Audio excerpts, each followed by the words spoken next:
From the island nation of Japan, sanctioned by the Absolute Beginner League, this is the Global SimRacing Channel's Round 3 coverage of the Formula Neagle Season 22 Championship. Uneasy lies the head that wears the crown. For the purposes of this broadcast, the cranium in question is that of defending champion and current point leader Lee Anderson. With a rule package that consists of a very short season and no drop insurance, Anderson races beneath the sword of Damocles, and so far the Brit has shown no concern to the tension strength of the horsehair. Two-time champ David Third Degree Burns is just 8 points back, well positioned to capitalize on any misfortune that may befall the point leader. A Greek tragedy would be hard-pressed to offer as much drama as what is about to be staged, with a supporting cast that includes veteran Johan Vandevelde, rookie Manuel Lucetta, and sophomore sensation Joost Junk, a.k.a. the Junkyard Dog. Don't be surprised if Rosenkrantz and Guildenstern steal the show. Overture, curtain, lights, this is it. We'll hit the heights, and oh, what heights! We'll hit on with the show. This is it. From Tsukuba Circuit, all the simulated Skippy action streams your way live as it happens right here on the Global Sim Racing Channel. Peace, good health, and welcome to another GSRC broadcast. Way up in the press box to bring you our words eye view. DJ Clark alongside yours truly, Bill Soups on. Sean Ambrose has director duties, armed with the cameras provided by the Ansel Adams of iRacing, Dougie Beard. If there would be a contest to determine the most underused racetrack on the iRacing service, today's venue would certainly be in the conversation. So since GSRC does not get to visit here that often, let's take a closer look at Tsukuba.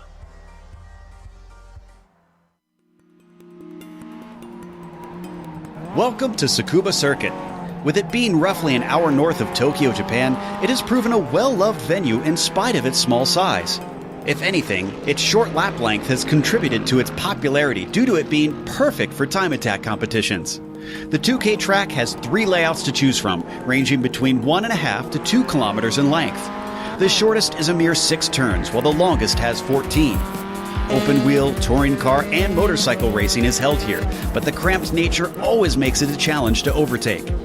The majority of the lap is defined by its 3 hairpins, which all include different radii and banking. However, perhaps the most difficult corner is the final long sweeper, which tightens as it goes. This lures drivers into entering too fast or applying the power too early. This makes it a critical corner, with the run down the front stretch into the first hairpin being typically the best place to attempt to pass.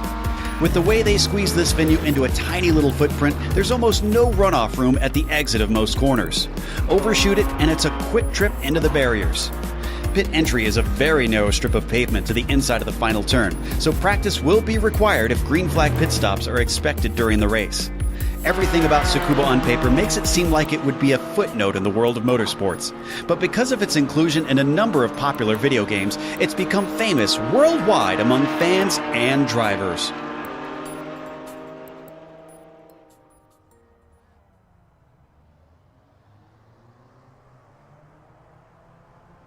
Nice to get a look at the track we don't get to go to very often. Now let me reintroduce my booth mate today, DJ Clark. DJ? Thanks, Soup. As you saw on that track map, Tsukuba is a tight and twisting circuit, pretty much the polar opposite from where we were at last time out at Watkins Glen. Prime overtaking opportunities in these skippies. The best place to do it is going to be into turn 1. That right-handed hairpin is going to offer up some great overtaking. We may see a little bit for the more gutsier drivers into turn 4 or to turn 8, but with all of those corners, with these skippies, with the low downforce setup that they're going to be running, corner exit is going to be king. You've got to figure out just the right point to get that power down and not slip and slide too much coming around the end of the corner. So it's going to be fast, it's going to be fun, and it's going to be really interesting to see what these guys can make happen here today. It is indeed. As we get to the just about the middle part of our season here, let's go ahead and take a look at the points real quick. You see Lee Anderson up on top. He's got a comfortable lead of about 8. When it comes to the scoring system here in Formula Neagle, you get about 2 points per position up at the top. Interesting for Anderson, he has 2 wins, but does not have a pole yet. Those poles belong to Burns and Johan Vanderbilt, who sits second and third in points. There's the rookie, Manuel Uchetta, down there in 4th position. And then the veteran, and DJ is going to talk a little bit more about him in a minute when we get to the F2. That's Wojciech Potocek.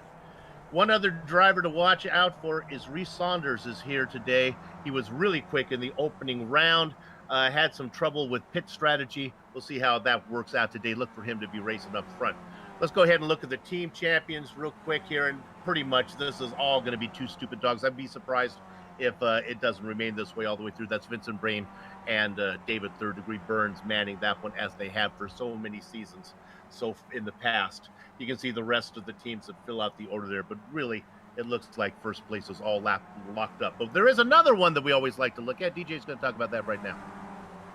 Thanks, Soup. This is the Formula 2 standings, the F2 standings. Now, this is the championship for drivers under an I rating of 2,300. And as you can see there, series organizer Wojciech Potocek is in first place of that series. And unlike the sort of runaway race we're getting in the F1 standings, this is tight pretty much all the way across the board, with Gyros, Torpy, and Neptune just sitting barely a race away from each other, and Ludwig Sauer rounding it out. So keep an eye on these guys during this race, as they're going to want to try to maximize what they can.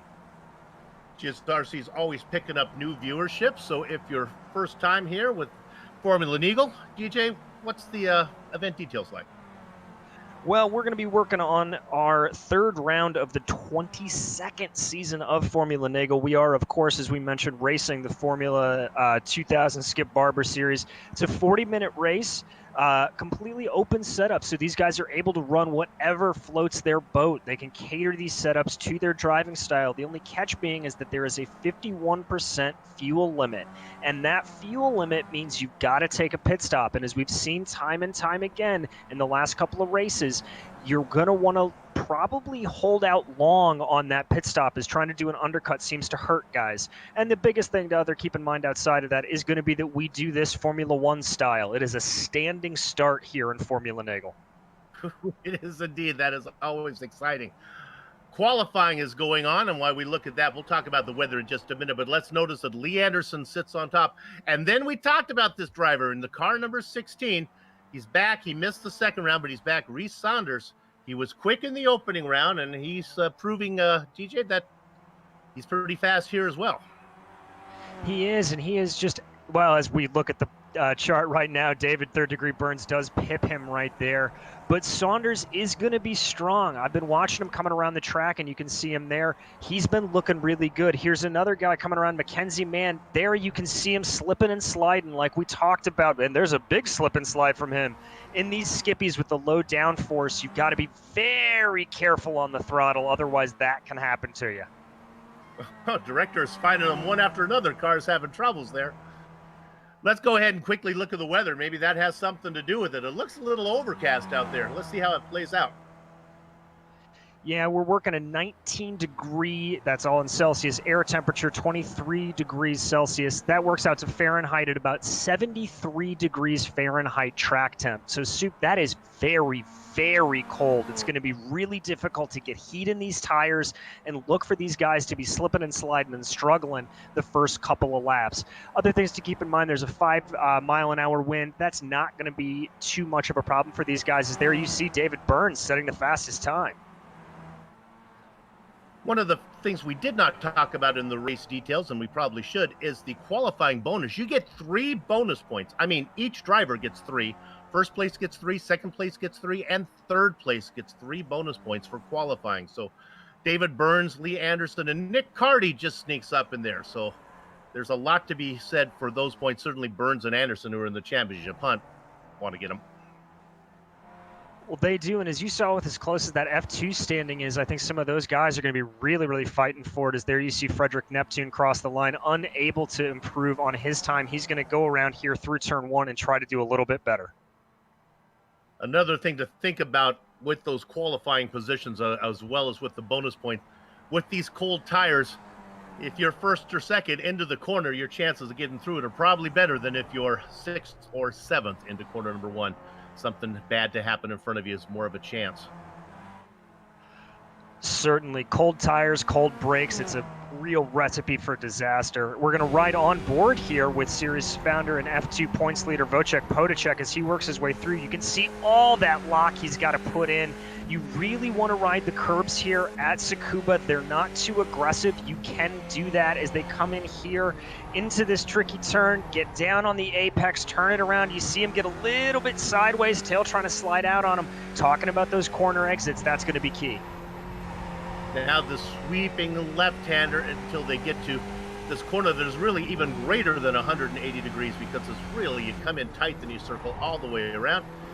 You see Wojciech Podacek there, Central Eastern Europe. I can get a little more specific on that. I do have confirmation he is indeed Polish.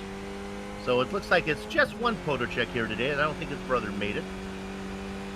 Well, Soup, after the race that they had where they tangled a little bit, I think that may be a bit of Wojciech saying, you know what, I don't want you here. Let me run my race. There was a little bit of brother-on-brother violence as he comes across the line. He picks up one position now, going to the Baker's Dozen spot. Oh, look who's back up into that third spot now, car number 16. I'm telling you, watch out for this guy, Rhys Saunders. I think he learned a lot. I was able to talk to him a little bit after race one because I was worried that I was kind of hard on him, and he said, no, everything's fine. He has a really good attitude, and I think he may have learned the lesson. Oh, if you missed our first round, GJ, he pitted early. You talked about the undercut. It didn't work. That's right. And one of the reasons why it didn't work was the sheer amount of time he had to spend in the pits pitting early. It's, you know, basically simple math that if you're able to go a little bit longer, that means you have to put less fuel back in the tank and you're stationary for a longer time. The other part is on the tracks that we've seen these guys running them on, whether it was Interlagos or, you know, Watkins Glen last time out where there was heavy drafting. Pitting early put these guys out in air without any draft buddies, so they lost time as they do it. I don't think the draft is going to be nearly as important today here at Tsukuba, but at the same time, I do think putting less fuel into the car and staying stationary for less time is going to be a big factor. And remember, when I mentioned that they are rookies, they're only rookies in regard to being here in Formula Neagle. They are certainly, Rhys Saunders certainly has a lot of experience in the Skippy. Although, DJ, there is a lot to be said about learning the format of the race you're in, pit stops and how to do things. Certainly. I mean, you know, pit stops win championships, and when you figure out what the optimal strategy is, no matter what kind of car you're running, whether it's a NASCAR, a Formula One car, an Indy car, or Skippies like this, maximizing what that is in only a 40-lap race is incredibly important. There, we're looking at Michael Parks. Check with my director on that. He was in Billy Jack, was he not, director? Is that the same Michael Parks? I could be wrong about that. Not the same guy. Okay. All right. Well, that's good to know. Mackenzie Mann out there. There's a name we're not familiar with. Good to see Mackenzie. He's going to be a little bit upset at that time. Soup unable to improve as now the clock strikes 0, and everybody's going to be able to finish up their flying lap. Rhys Saunders able to go faster again on that lap. Here comes Darren Jeffries crossing the line. He's currently 18th. He's going to improve just a little bit. That's going to jump him up to 16th. Relatively small field by Formula Neagle standards, as we have just 22 drivers out there. That a healthy size field, though, for most private series, and certainly Formula Neagle never worries to put on a good show. 22 is a nice number for us as commentators to cover. Gives us a chance to get more people, a higher percentage of drivers on screen. Vincent Bream, there's a veteran. He's a stupid dog, and I don't mean that negatively. That's his name. He's part of two stupid dogs, him and David Third Degree Burns. That's so fun to say. As there we see Mackenzie Mann crossing the line. You also notice on that tower, Rhys Saunders able to jump Just Jonk into second, and that is despite having a car spinning out in front of him on turn 9. So really great run from him. Let's go to the grid right now since it is a standing start. I got some news here. Our pole sitter, no surprise, Lee Anderson. That's the first pole for him. Rhys Saunders, the hotshot rookie, he's going to be outside of row 1. Yushunk will get the final bonus point. Here's the big news. David Burns finished in 4th in qualifying. He's not going to get the 3 bonus points. That's going to hurt him as he needs every one of those for a championship run. Andre Solander and Nick Carty go 5th and 6th, 7th, 8th, and 9th, and 10th. Vincent Bream, Luis Rodrigo Lujan, Ryan Walker, and Wojciech Podacek. DJ? Starting off in the 11th place is going to be Alec Wojciech, followed by Eric Lundberg in 12th. Frederick Neptune, the Trident, starting off 13th, followed by Matt Tempest, Bradley Hulsey, and Rob Izagawa in row 8. Darren Jeffries and Christopher Crook in row 9. Mackenzie Mann and Edgar Sancinelli rounding out the top 20. And then just a few drivers down there. Hidden Blackjack, it is indeed Michael Park and Jason Guerrera in the double duck spot. 22 names on the entry list. All of them put in a qualifying time. Glad you're with us here. Round number 3, season 22, Formula Eagle, brought to you by the Absolute Beginner League right here on the Global Sim Racing Channel. Drivers get their positions out there. The frosted purple machine of Lee Anderson, car number 337, our point leader, out in front with Reese Saunders, the rookie, right behind him. Watch David Burns, car number 125 and 4th. They want to make up positions quick. You can hear the engine start to harmonize. You know what you got to do. Gather up the chickens, take cover behind the cows, because the horses are out of the barn. It is Lee Anderson leading the stampede down into the first corner. Oh, boy, Saunders almost got into the back of him, but he got it woed up. That was a close one. You Shunk in 3rd, Burns in 4th. Round out your top 5, Andre Solander. Looks like everybody able to get through that first turn nice and easy, even with the cold tires. Great heads-up play there for Reese Saunders, as now they're going to make their way through this incredibly tricky, sweeping right-left complex there of 5 and 6.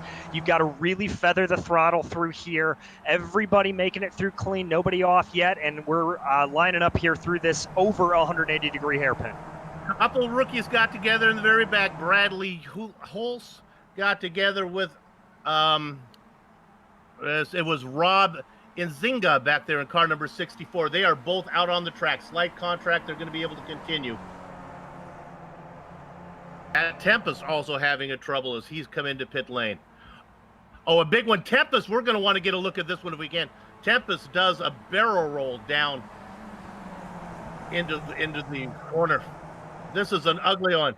Let's look at Tempest as the cars in front of him are also involved in this one.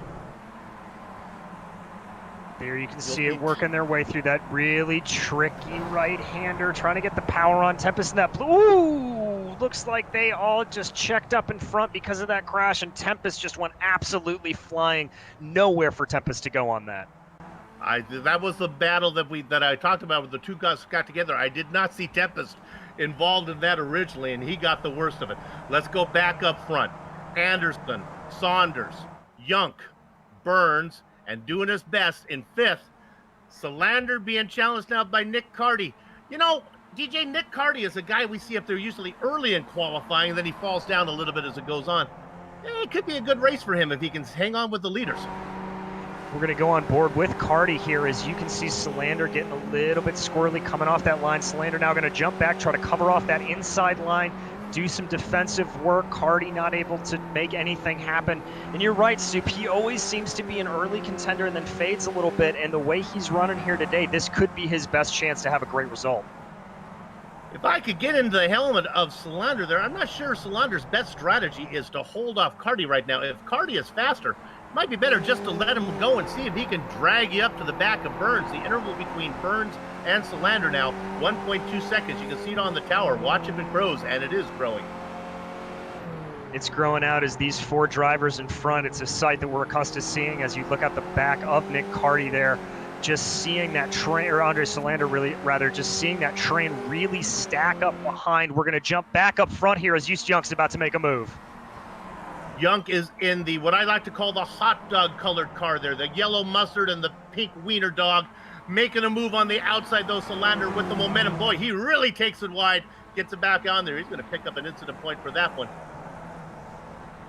He probably will, but I've been seeing guys doing that in practice and qualifying, so I'm not exactly sure where that off track is going to take effect. But clearly that is the fastest way around, as Yunk unable to make that pass move. Little bit of lock up there from the cars in front. That's going to pull everybody back together as we work their way through 5 and 6. DJ, you've been around long enough. You're starting to see the patterns that you usually see in this. And who do you see back up front but hanging at the back of the lead train? David Burns.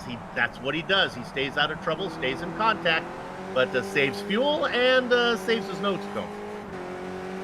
He certainly does. He's just very taken that sort of professorial role of watching these guys try to duke it out in battle and see where he can go.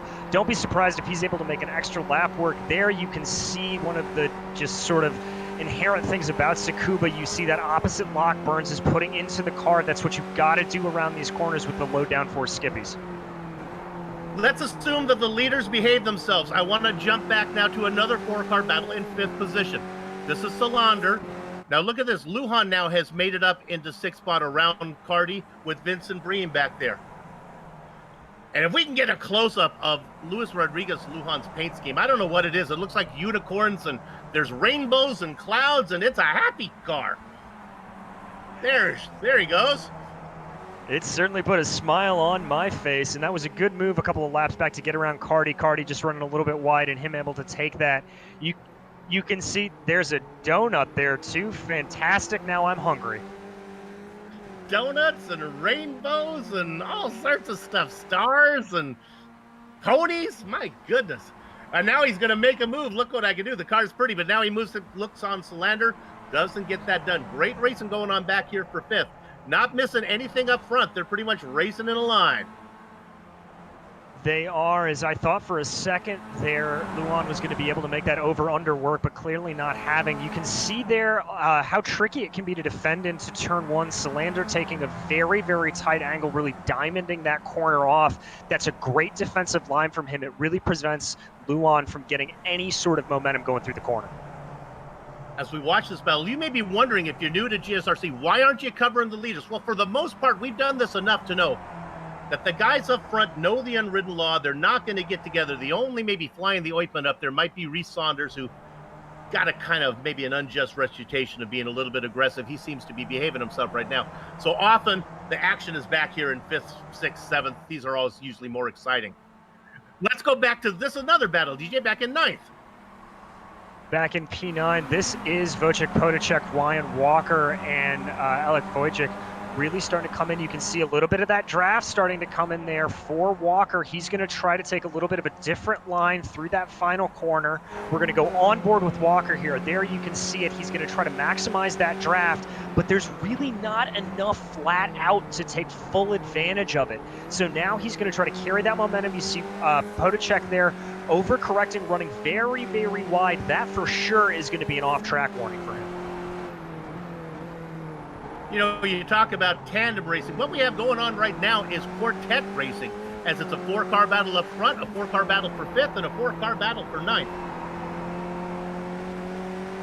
These guys clearly just wanted to be a part of the string quartet, maybe play some Johann Sebastian Bach the way they're battling all 4 of them together. There you can see it coming through. Walker trying to get a little bit more momentum, but Podacek just holding that line. This may be Walker's best run, as he looks like he's got a little bit of speed over Podacek. He may try to make a move here coming through this last corner. If I were him, though, I would wait to try to outbrake him on the main straight. Walker, since coming into Formula Neagle, has really upped his game, and it's been very competitive. In fact, was racing in the top 5 in the first event before he ran into trouble. I want to jump back to a driver. Let's go back to car number 13 real quick. He is in 13th position. This is Eric Lundberg. He's what I like to call in the Rudolph position here. He wants to be in the Radiator games. He's just got to do a little harder work, and he can play with Blitzen and the other reindeers. It's not reindeer time. Donner, thank you, director. And he's not that far behind as he's closing in on Frederick Neptune right now. Director, let's go to 11th position if you could. This is Elise Wojciech. What you don't want to have is Neptune on Uranus, and that's really what's going on right here with Wojciech, as he's got Neptune right behind him on his gearbox. He really does, and you can see there what Neptune's trying to do once again, just maximizing that draft, but overtaking proving very, very difficult around this track. Nothing much going on up front as they continue to race in order. There are pit stops, and that's when that's when the plot will thicken. It certainly will, Soup. I'm going to expect pit stops probably around the 20-minute mark and maybe a little bit after that. We talked about it before. The longer you can go, I think that's going to be beneficial. We haven't seen, I think, at any point during this season a tire change, so it is just a fuel-only pit stop, so you're not really worrying about tire wear too much as we continue to watch these guys as now they work through that left-hand flick of turn 6. All right, our contract with Formula Neagle and the Absolute Beginner guys is to put it on the leaders every so often. So let's go up front. Let's talk a little bit of strategy here, DJ. I got a hunch that we gave Reese Saunders a hard enough time last race or in the opening round. I don't think he's going to pit early again. If I was Reese, I'd sit right behind and wait for Lee Anderson to come in. But we'll see. Boy, he is really under pressure right now. Look at the yellow and pink car of Yushunk. He's worried about losing contact with Anderson. He is, and losing contact, he is a little bit. Anderson able to be ahead by about 0.7 of a second as there goes Saunders. Great job of evasive driving from Yunk and Burns, but what that means is Yunk and Burns are really going to have to get on it, as that cost them a lot of time, and Anderson is going to be long gone right now. We're going to look at the replay. Look at the car second in line.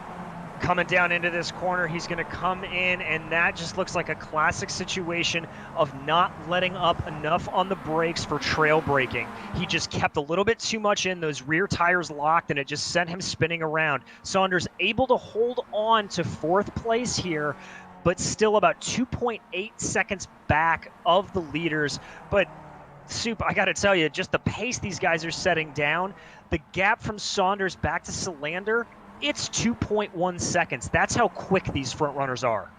Great camera shot as they come at you. We were able to pan back. You get an idea of the interval behind those guys. Right now, you better run Lee Anderson's credit card for minibar incidentals because he has checked out 2.1 second on Yus Yunk. Now, Yunk and Burns can work together. Can they leapfrog? Can they team up? Certainly, they're willing to do it. They know each other well enough. Can they work together and see if they can run down the pole sitter? Tall order. Very tall order, is I think what was their saving grace by the look of their speed was Saunders kind of being up there to pull them along in that draft, and now they're just getting left out in the dust. But Burns able to stick right on the gearbox of Yunk here, so certainly not out of the realm of possibility that he could make something happen if he wants to. But as we've seen from David Burns in the past, I don't think he's going to make a move until about 10 minutes to go in this race. And Reese Saunders was able to recover. He's back in 4th and down by just a tick under 3 seconds, so maybe he might be able to run them down after pit stops. Who knows what will happen. Let's go to 5th right now. There's the move from the donut car as Rodriguez Lujan makes the pass on Solander. Nick Carty back there in the blue car still watching. Take another look at this one. This is kind of textbook. There you go. He just gets a little bit more of a narrow line. That's Lujan, as you said, in that sort of just color explosion car. He's going to get the narrow line, better run on the corner, has the inside line on Solander, just able to get it down, put it right, run a little bit wide at the apex to force Solander to check up and prevent any sort of re-overtake. So great move there from Lujan. There's a good look at that car. All right, let's go back to car number 29 in 11th position. This is Elise Wojtek. This is Frederick Neptune again, still working on him. A great 4-car battle here for 9th. And still trying to get into the reindeer game is Eric Lundberg back there. He's just at the tail. Come on, Eric, you can get there. As they come around, they're going to be working lap number 13. That really doesn't matter in a timed race, but you get the idea. I love that camera shot, Dougie Beard. Oh, it's a great one, as you can just see what that final corner means for getting the braking zone right into turn 1. That looks like it is going to be pretty much the only way to get around somebody here, is if you're able to just get more power off that turn 9 line and really get going. As all the way through here, no passing at all. It's all about just trying to stay with the guys ahead of you. As now these top 3 pulling out a little bit of a gap, and here you see Walker getting a very good run on Wojciech Potacek. That's another good shot right there. Dougie Beard is on his game for this track. Here they come at you. 1, 2, 3, 4, and now Lundberg gets a little closer, especially that low angle, long zoom shot makes him look a little closer than he is. It does, but Lundberg is closing the gap a little bit. He's got it down to under a second for the first time. And there you see, I thought Walker was going to have a run, didn't have anything. He's going to take a weird angle there, but Potacek locks up a little bit. That's going to force Walker to check up and bring Lundberg into the equation a little bit there. These guys are fun to watch. I'm going to pull you away from it for a minute. We're going to go up front because this is something that, as I look at Lee Anderson, lock it up a bit. He's coming into traffic now. This could be a blessing for Yunk and Burns if he can run him down.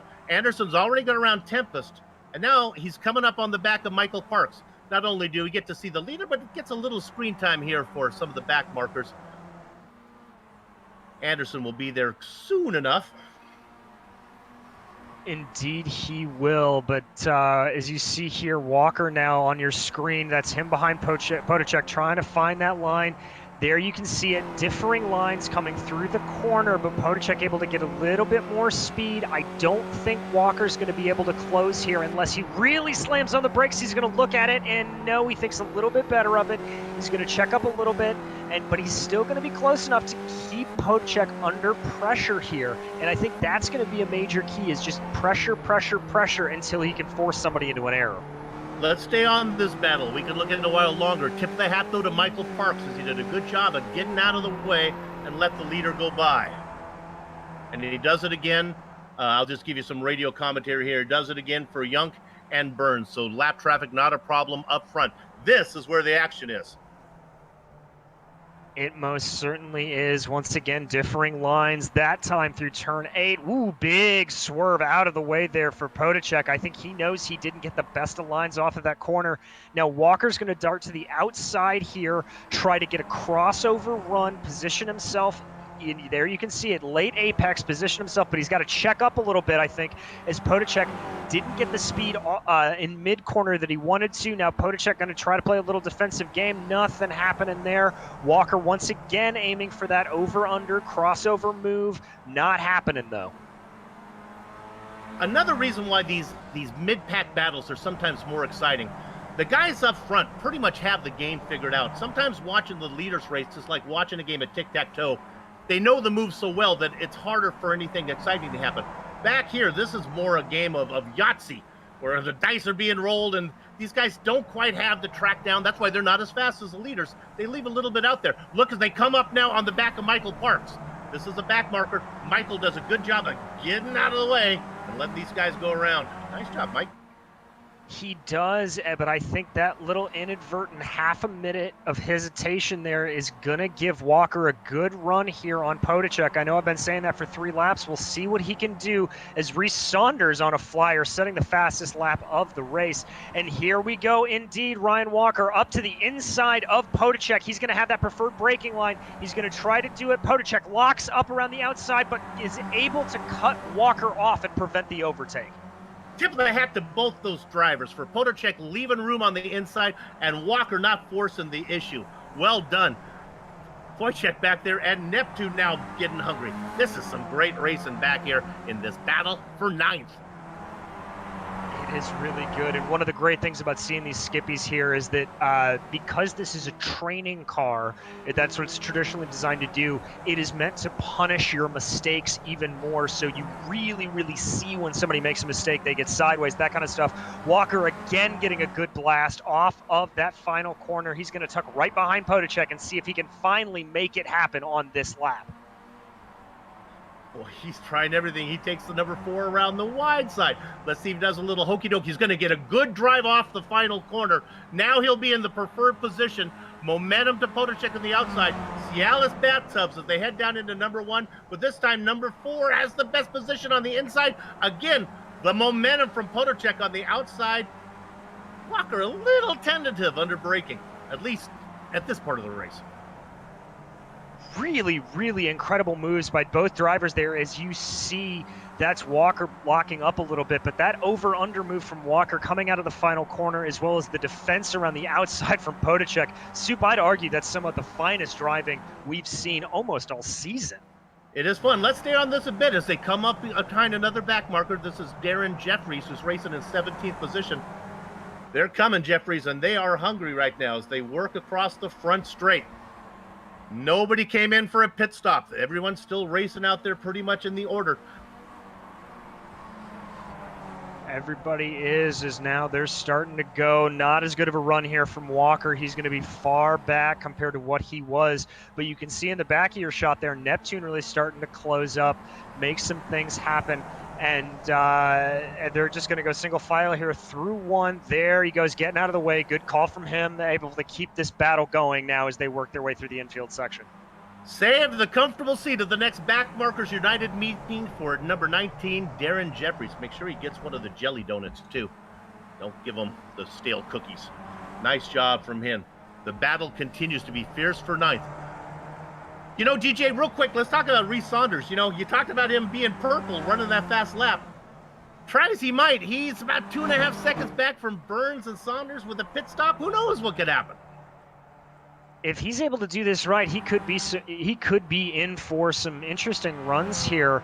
As we've seen time and time again, it's very hard to get these cars down to speed coming onto pit lane, no matter what the track is. So if he's able to nail that entrance to pit lane, he may do it. As there you see him setting another purple sector with a 1 minute, 1 second .270. That's about half a tenth faster than anybody else on track, period. So he's really putting the pedal to the floor here. And you can see the tower on the left. You look at that interval between Anderson and Young. Last time we checked it, it was 2.2. It is now up to a tip under 3. Let's look at the junkyard dog in third degree here. This is Yus Young and David Burns. DJ, I don't really think, I think they're dancing more than they're racing right now. In fact, wait a minute. Here comes the early stop. And this is where it gets interesting, Soup. You can see here, very tight pit entry. You have to keep a tighter apex than you would normally on track. So Burns is going to make his way down pit lane. It's a relatively fast pit lane comparatively, and he's going to come to rest here in about a second. There he goes, hits his marks perfectly, and there comes Crook, another one of your early stoppers. He's going to come out. Okay, now follow me on this. They all start with the same amount of fuel. That doesn't mean they burn the same amount of fuel. David Burns was following people out there. Even though he pits early, it doesn't really matter whether he pits early or late. They all need to take the same amount of fuel, but Burns certainly burned less. Let's see if that stop will get him close to Anderson. And there you see Anderson on track. So that's going to be the strategy, is that if he was able to save and not have to put as much in, it's going to counteract any sort of long run stints that these guys may have to put more fuel in. But Anderson's going to stay out another lap here. Same with Yonk.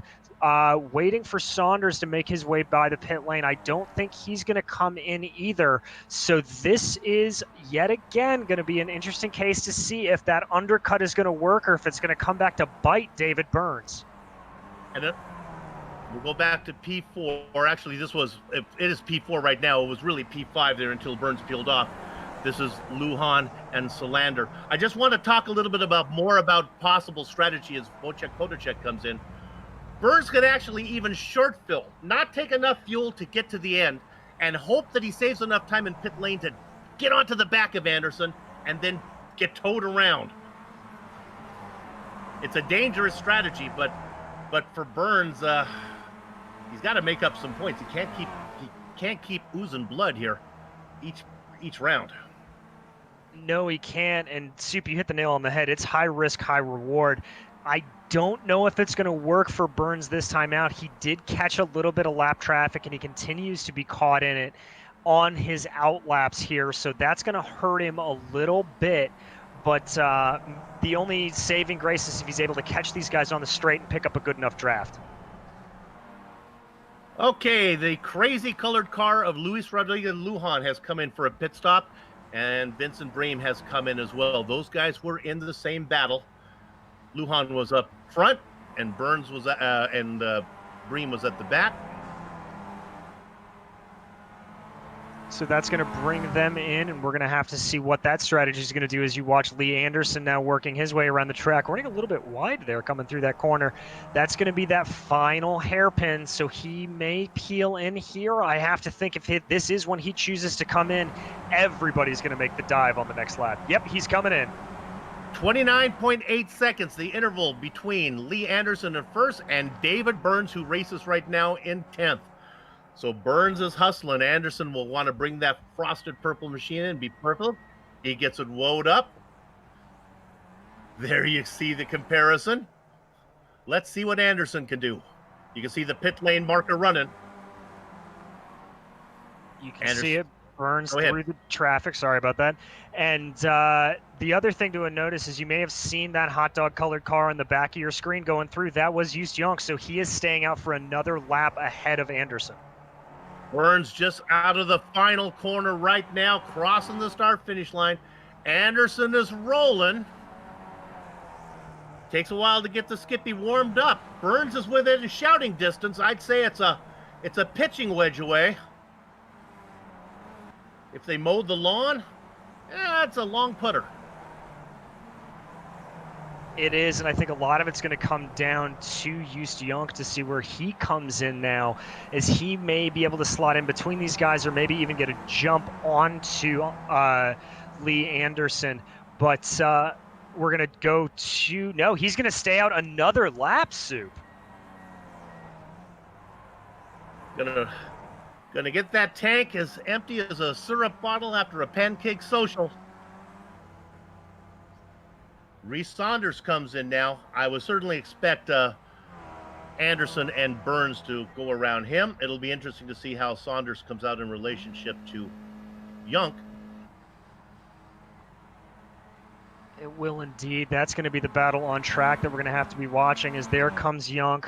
He's going to be working his way here down to that final hairpin, so we're probably going to want to see if he's going to pit here. He's got a little bit of traffic in front of him.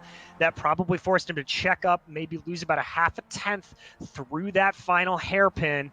And just for frame of reference, Lee Anderson, the leader, is working his way through turns 5 and 6 right now as Just Young stays out yet another lap. If you're wondering how Burns could gain so much ground on Anderson, Burns' stop in the box, 13.1 second, Anderson, 15.1. So we talked about that maybe Burns would short fill, according to time. It appears that way. I certainly think you're right, as we've got a couple of guys here, Walker and Solander, coming in. They're both going to come to stop there. You can see them as they are getting that mandatory fuel stop, the 4 and the 140. And behind them as well, they're going to start to come out. Here comes Young. Let's see, as he comes out of the final hairpin, if he is finally going to bring that Skippy into the pits. Eventually, the junkyard dog has got to come in for a bone. Let's see if he does it this time. And sure enough, get out the kibble. Here comes the junkyard dog. Boy, look at that pit lane. You talked about it. Now watch him get a load up right there. Boy, he was really in quick. He was flooring it, and he needs to, as Lee Anderson is just now exiting that final hairpin. You can see him on your screen. So we're going to have to keep an eye on him, as Young is now coming to a stop in his pit stall, getting those final gallons of fuel to get him to the end. This is going to be tight, as here comes Anderson working his way out of the final corner. The question will be, will Young be able to get up with Burns, who was really quick? Young is rolling. There goes Anderson. And now there goes Burns, but look at this. Young is closer than Burns, maybe in the tow if he can get the yellow and pink car screaming. He's within just, maybe a second. He might be in the tow. He might be, as at least it shows on my timing screen, that all three drivers have exactly, there you can see it, it's 1 second and 9/10 between them. So this is going to benefit not only Just Young being able to tuck up behind Lee Anderson, but David Burns having Young in front of him, picking up what little draft he can. That's going to help bring him in, as well as you see Burns locking up a little bit though through that final hairpin. Young qualified third, Burns qualified fourth. Of course, Anderson is your pole sitter. The driver that is missing is Saunders. Saunders has cycled out in 4th position. He cycled out in 4th, but he has cycled out well off the back of David Burns, about a full 6-7 seconds back of him. So he's really out of contention for this race. That spin just absolutely costing him. We've been following a lot of the mid-pack and back markers. We're going to stay up front for a minute because now the plot thickens. They're coming up on some lapped traffic. Christopher Crook is a car up, of the first on the hit list will be Rob Izenga. Izenga's going to have to really be looking in his mirrors, watching out for Lee Anderson.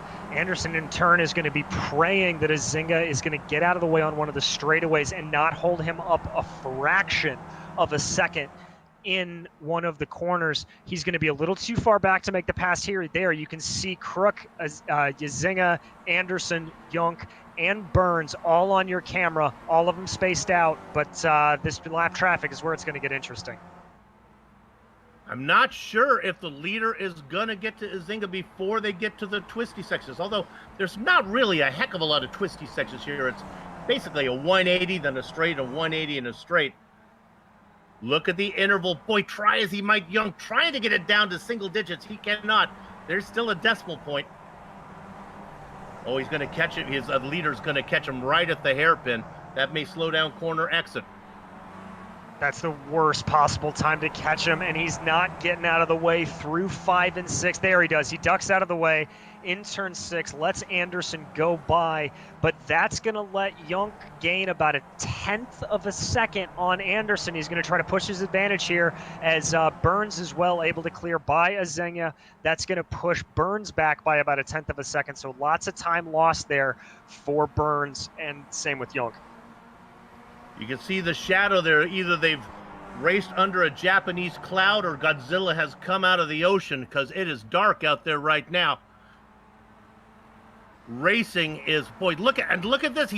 Yonk is little by little DJ closing in on the leader.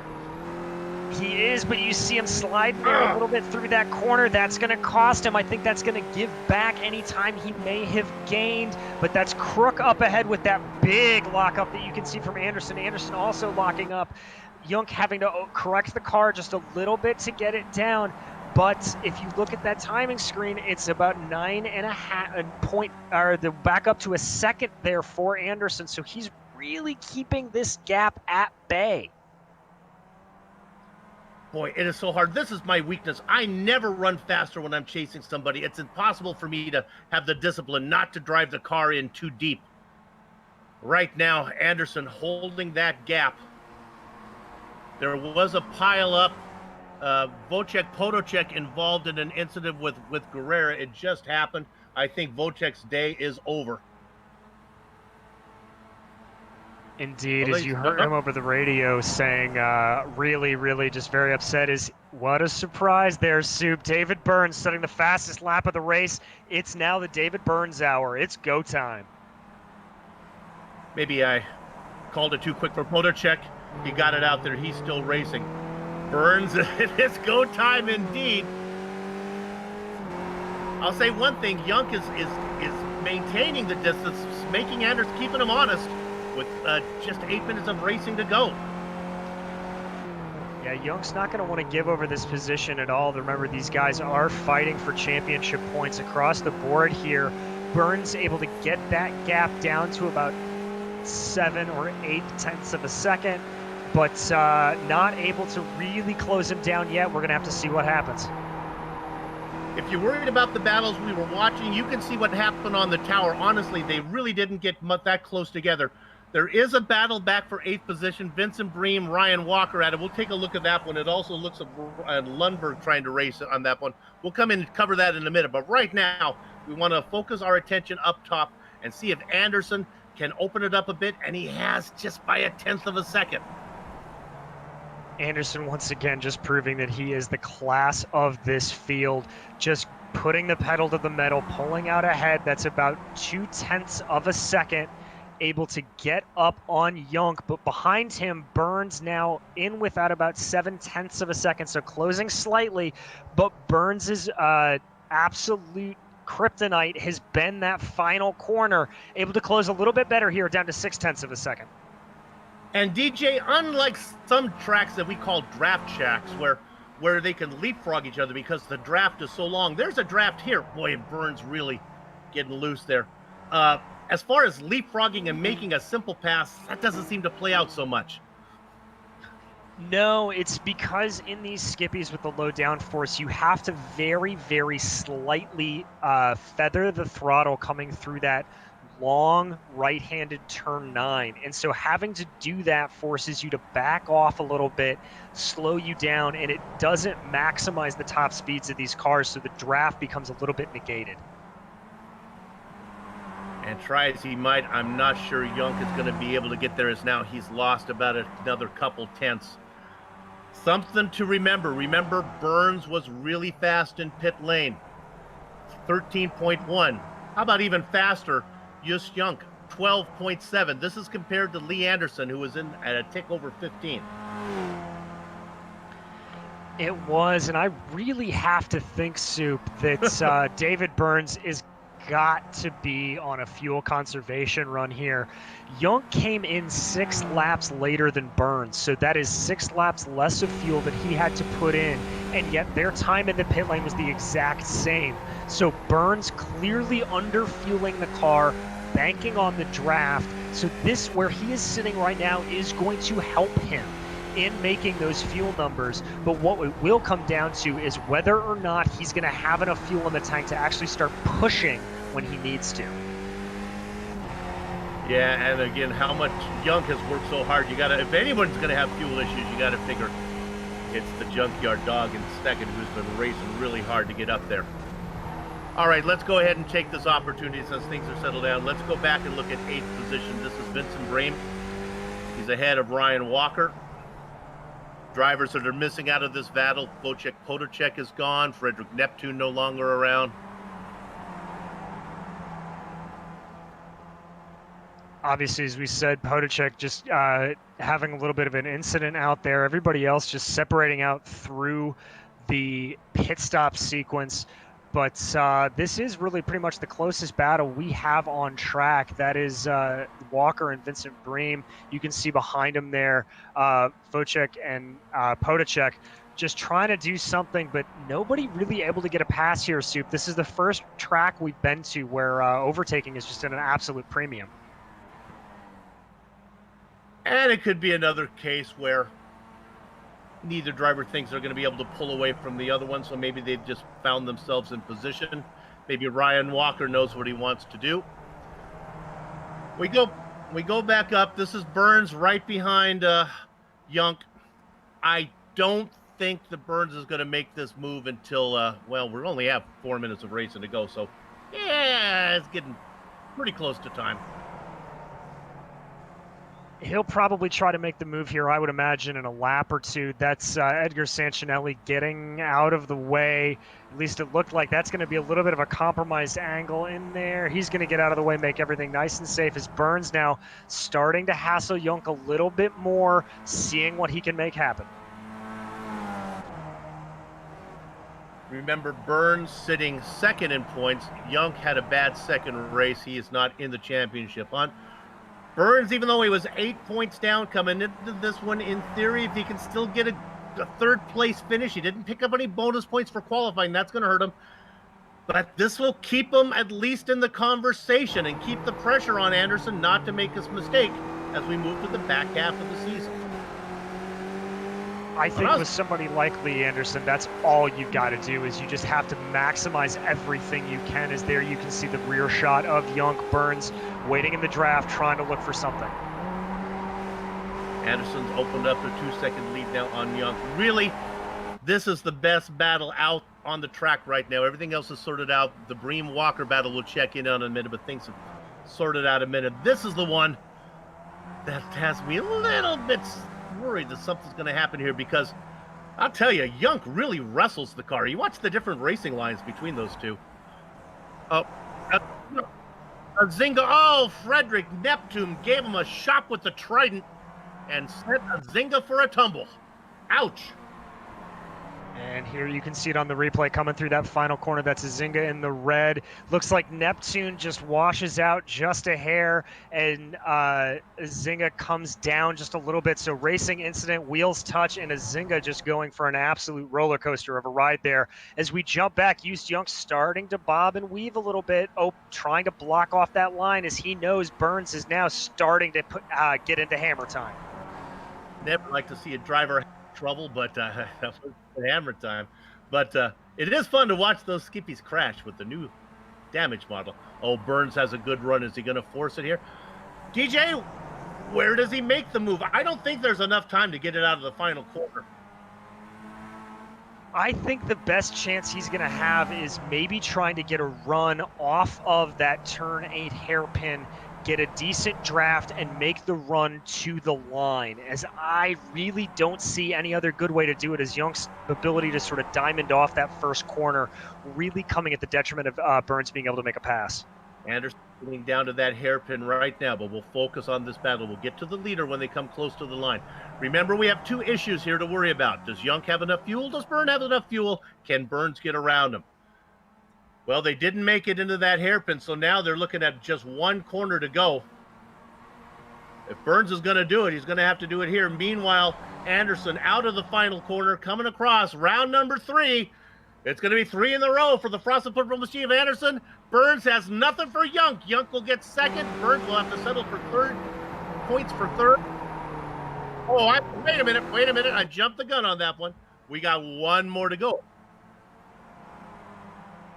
That in the back of your screen there looks like it was Michael Parks spinning out, as there's Anderson working his way through, and there is Burns and Young. Burns just trying anything he can do to get by Young here, knowing this is the last chance he's got. Now we're on the final lap here, as Supas be able to read the clock.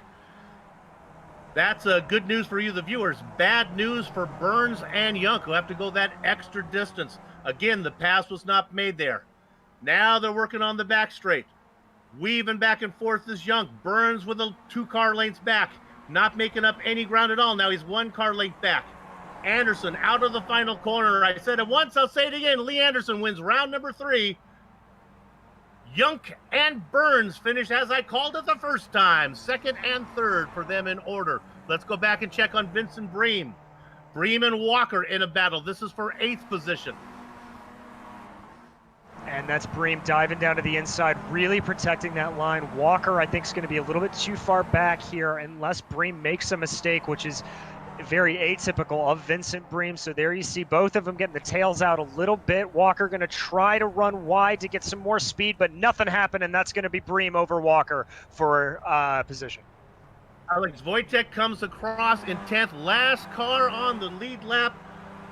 Wojtek Podocek as 11 cars come across on the lead lap. Woo! This was a fun one.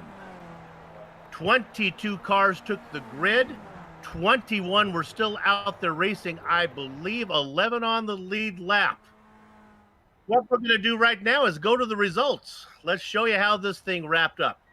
It was Lee Anderson. This is the first pole for him this season, and he ends up with the win. The Junkyard Dog qualified in 3rd, picks up 1 spot into 2nd. David Burns also picks up a position into 3rd. Why did they pick up a spot? Well, Reese Saunders had that mistake. He started in 2nd. He'll finish in 4th. Andre Solander and Luis Rodrigo Rojan come home in 5th and 6th. Nick Carty, after a busy early part of the race, quiet as the end. 7th position for him. Vincent Bream in 8th. We saw what Ryan Walker did. He's in 9th, rounding out your top 10. Elise Wojtek. DJ. Coming home in 11th after surviving that little bit of incident is Wojtek Podocek. Good result for him for the F2 standings, as Giros, Torpy, and Sauer didn't take the grid today, so that's going to be a good boost for him. Edgar Sancinelli coming home in 12th, followed by Frederick Neptune in 13th. Eric Lundberg, Jason Guerrara, and Darren Jeffries 14 through 16, followed by Matt Tempest, Mackenzie Mann, Michael Parks, and Rob Azenga rounding out your top 20. Hitting Blackjack, Christopher Crook, and then the last car out there, Bradley Huis, in the 22nd position. All right, DJ, we are halfway through season 22, and so far, Lee Anderson has been, well, the guy to beat. There has just been absolutely no touching Lee Anderson this season as he continued on his winning ways towards the end of last season. This one really being the first race that we saw. We talked about it a couple of times where just overtaking was at a premium, able to run good defensive lines into turn one to block off anything. But it is going to be very interesting to see if Anderson can keep this up, especially considering that we are going to the big one, the Nürburgring, in the next round. I think the turning point of the race might have been when rookie Reese Saunders had that spin and broke up the 4-car train and let Anderson get away. Now, Saunders was able to save it, come home in fourth, but he might have been the only driver. And Yunk and Burns certainly were quick, but Saunders really might have had something for Anderson. He may have, and I think Saunders spinning out there in turn 4 did two things. It broke up any potential draft that Yunk and Burns could have gotten to keep them in touch with Lee Anderson, and then them also being forced to check up a little bit did hurt them. Other thing to bring up, I kind of hit on it when we were going through the standings, but Wojciech Podacek, that 11th place position is not great for him in terms of what you would traditionally think of as a championship run. But Giros, Torpy, and Sauer did not take the grid, so he is going to be able to extend his championship lead. Frederick Neptune, the only guy in the top 5 of F2 to be on the grid today, and Wojciech beating him. If there is a fan favorite to Formula Neagle, it would be Edgar Sancinelli, and I would be remiss if I did not talk about his race. We saw him just a little bit. He was the first car one lap down, but he's also our hard charger. Started 20th and is up 8 spots to come home in 12th. All right, I get the pleasure of talking to the man who came home on the shortest podium this time, David Third Degree Burns. David, try as you might, I think the race turned when Saunders had that spin. Yeah, typical story. Lee got away, although I was surprised we were managed to get him in the draft after the pit stop, but it's just Lee's pace. Tsukuba is just terrible for passing at the best of times, but at Lee's pace, there is absolutely nowhere to even try, I think. You were about a second quicker in the box than Anderson, and that gained you quite a bit of distance on the track. And then I think when Young got out there even farther ahead of you, boy, he was trying his best to get up there. He cut it down a little bit, but just couldn't. Do you think he was in the tow? Yeah, he was. I was looking at it because when he popped out, he was 1 second behind Lee, and I was 0.9 behind him. So for me to try and catch him with his Lee's draft was a real push. And I was actually praying for some back markers just to give him a bit of bad luck. But no, typical Lee. It goes his way. I think maybe the turning point of the season, certainly you're trying to catch Anderson, you're still in the hunt. It hurt not to get the 3 bonus points for qualifying. Yeah, that was a little bit of a sting, but we'll see towards the end. But one thing I did notice about this track is I don't think I've ever had that much consistency in my life. I did 19 laps at 101.3, and I've just never seen that in my life. Well, David, you're not going to have to do that many laps in 2 weeks when we go to Germany. Do you know the track? Do you have it memorized? The Nürburgring? I think it's a bit of muscle memory for Nordschleife, but it is one of my favorite tracks. Not so much to race on, but to hot lap on. So I'll be pushing and hopeful that might be an opportunity, maybe. Good luck when we get there. Get a good qualifying run, and don't blow your pit strategy because you don't have a lot of choice when it comes to that place. Oh, you've jinxed it for me now. I'm thinking about the time I hit the tire barrier. No, don't do that. All right, good job. You're still in the hunt. We'll see you down the road. All right, that's going to do it for us here in the Global Sim Racing Channel. We don't have anyone else to talk to, so let's go ahead and thank the people who made this possible. How about the Absolute Beginner League for organizing Formula Renault and contracting with GSRC to broadcast it? The company's equipment and software you see on the screen right now that we use on the broadcast. Original music, well, that's courtesy of June Lalonde. See the screen for contact information. On screen now are some of the broadcasts. On screen now are some of the companies and equipment we use to bring you this broadcast. If you want more information about the Global Sim Racing Channel, how about this? GlobalSimRacingChannel.com. We're also on Twitter at GSR Channel, Facebook at Global Sim Racing Channel, and Instagram at GSRC_Graham. I'm giving the director a hard time as I skipped over a few things. We're coming back November 8th. That's going to be round 4. We just talked about it at the Nordschleife. GSRC will be there. We hope that you join us. And while you're here, if you haven't done so yet, become a GSRC YouTube subscriber by hitting that big red button. Looking for a good Halloween gift? Go ahead and check out our GSRC store at gsrc.storenvy.com. Finally, on behalf of the entire crew, that would be DJ, Sean, and Dougie, I'd like to thank all of you for watching. As it was again, Lee Anderson picking up his 3rd win of the season here at Tsukuba. With that said, we're off to have fun storming the castle. So until next time, race clean, race hard, and we'll see you on the track.